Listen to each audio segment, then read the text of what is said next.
Huli ako ditong bata, oh. May nahuli akong bata, nagdidilig ng halaman.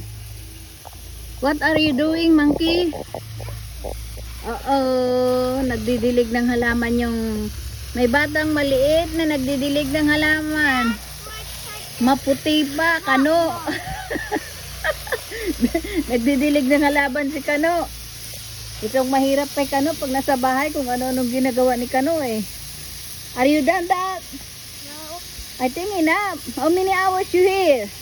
Si Kano, oh, nawawala. Sabi ko, nasaan kaya si Kano? Oh, nasaan na yung tubig? No, don't do that in the neighborhood. Neighbor, down. Mamaya may tao doon, mabasa mong ulo. Nako, lagot tayo. Tingnan mo. Nagdidilig pala ang Kano. Sabi ko, nasaan kaya si Kano? Walang nanonood ng TV. Sus, nandito pala sa halaman ko. Tingnan nyo guys ang mga ano ko. Mga sitaw ko, ang dami. Daming sitaw, oh. Enough. Ang talong ko wala pa, oh. Yan. Mga kangkong. Yan. Daming sitaw, oh. Yan, oh. Enough? You done? Where you at? Iniwan niya ako guys, so nagalit.